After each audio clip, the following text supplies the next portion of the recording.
groups meant to bring peace are running the scams that start war. Coming up.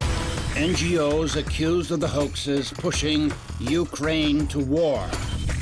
Former Amnesty board member warns all human rights groups have been infiltrated. And CNN buys the latest State Department scam.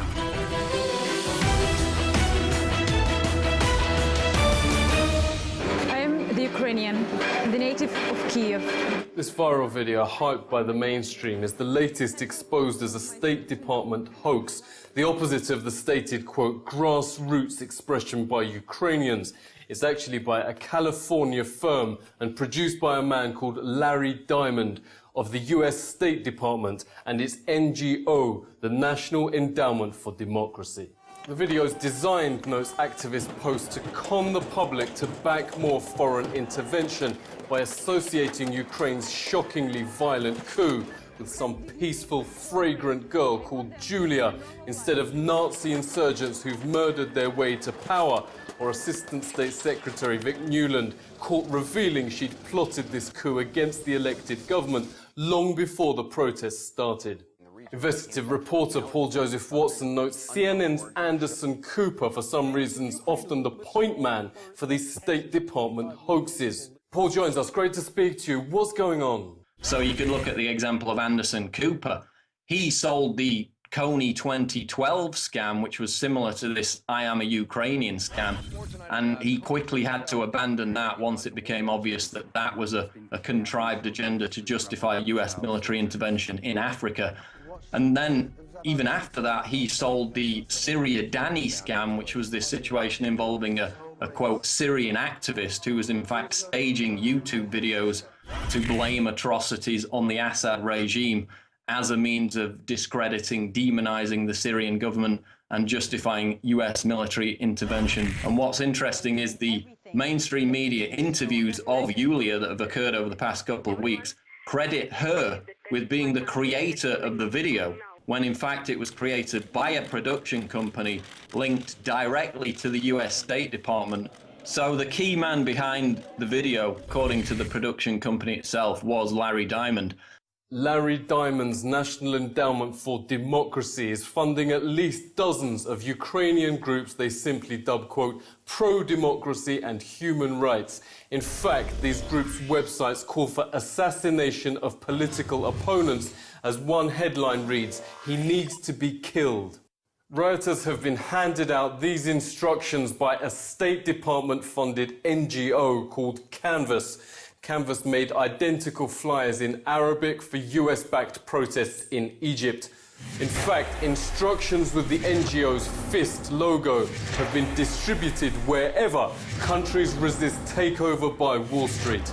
They are going in every place since the end of the Cold War to destabilize regimes which offer resistance to this larger agenda, the globalization agenda, as Washington defines it. NGOs pay protesters $35 to turn up, notes the Foreign Policy Journal, rising to hundreds for violence. This protest organizer admitted how much US NGOs paid him and their real target.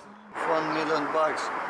$1 million? Yeah, some smaller country like Belarus, for instance, or Ukraine, and then we can get Russia. We've invested over $5 billion to assist Ukraine in these and other goals. They're doing so peacefully, with great courage, and with enormous personal restraint, as they sang hymns and prayed for peace, as we take Ukraine into the future that it deserves. This future it deserves, reports European Tribune, was arranged even before protests started. Leaked images show NATO teaching Ukraine's neo-Nazi gangs, here wearing a Nazi hat, quote, terrorism and subversion, how to use radio-controlled mines, sniper rifles in civilian areas, and spreading human rights and democracy. When they seized power last week, they began spraying swastikas and defacing synagogues with the words "death to the Jews," but using a more offensive word than Jews. The book Ideal Illusions: How the US Government Co-opted Human Rights found a State Department meeting chose the terms human rights and democracy as its perfect foil.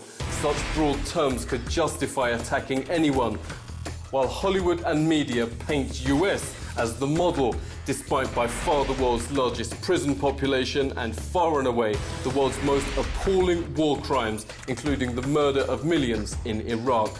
Real or invented offences in target nations would be presented as symptomatic and requiring regime change, whereas far worse American violations are just, quote, mistakes.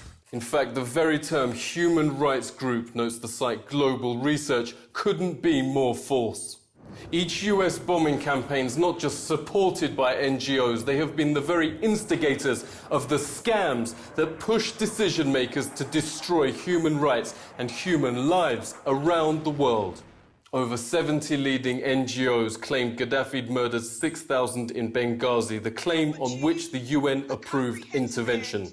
After the war, where NATO killed even more people than the claimed attack, NGOs admitted it wasn't true. One of those signatories was Human Rights Watch, which told Obama to continue rendition, the practice of flying people to third-party states to strip them of rights. The group claims the UN blamed the Ghouta chemical attack on Syria's government. It was not even in the UN mandate to apport blame, and also regrets the US hasn't bombed Damascus on the grounds that it fails to ensure justice.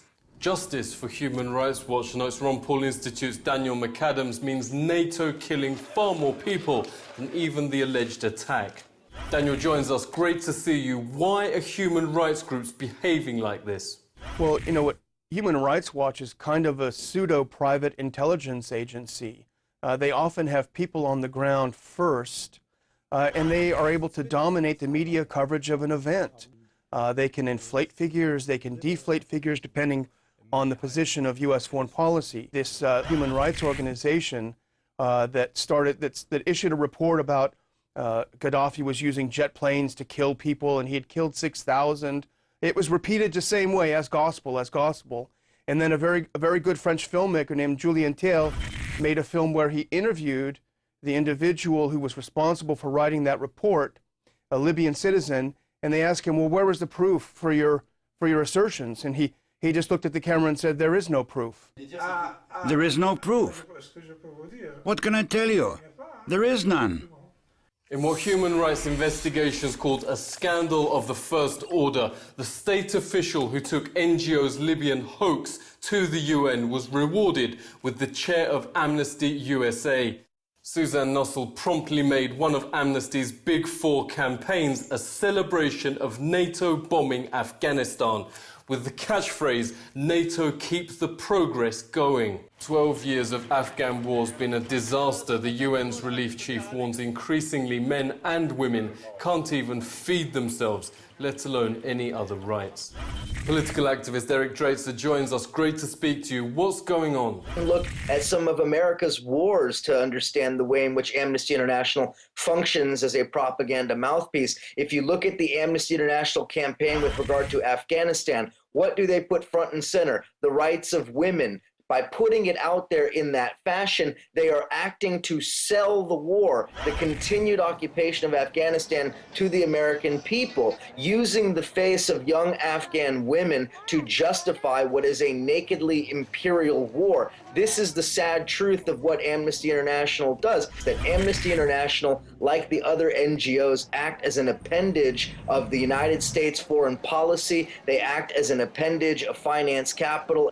Congress authorized the first Gulf War by just 5 votes. 4 of those members said they backed it due to an amnesty report rushed through just before that claimed Iraq soldiers were pulling babies off life support machines. Once war had been approved, Amnesty admitted it was a lie.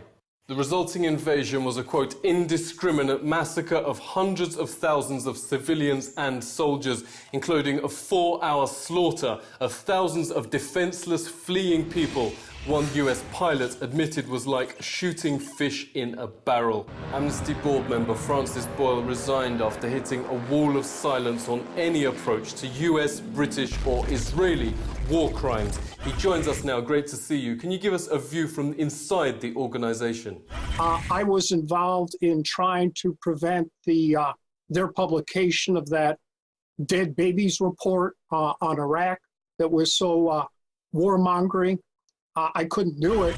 Certainly, Amnesty works as an adjunct to the State Department, the International Committee of the Red Cross, which tries to make it appear as if they're the high holy priesthood of human rights movements. The ex-CIA agent Ralph McGehee established they were penetrated by the CIA. I myself found them ferrying guerrillas in then South Sudan to work against the government of Sudan. I sent them a day march. They never bothered to respond. Likewise, Médecins Sans Frontières, again, Ralph McGehee proving that they were penetrated by French intelligence agents. So I think it's fair to say that's true for all of them. Yeah, so what can nations do when they're targeted by these NGOs? They should be expelled, yes, because they're basically an arm of the United States government. So MED should be expelled, and the Republican Institute, which is also the Republican Party, they should be expelled too. You can't have agents of foreign governments running around promoting coups d'etats and things of that nature. And the same with USAID. They should be thrown out too. We would never tolerate that here in the United States, except when it comes to the Israel lobby. When the State Department came up with its plan for human rights NGOs in the 80s, historian James Peck notes the idea was they'd occasionally offer some toothless criticism of US policy so the public would think they're fair. Today, they've given up any pretense of balance, cheering on violent neo-Nazis in Ukraine while simply fabricating lies and false provocations against US targets. If history is any guide, NGOs will do everything to turn Ukraine into international war. When the organizations tasked with preventing conflict are the ones provoking it, the world is in a dangerous place. Seek truth from facts. This is The Truth Seeker.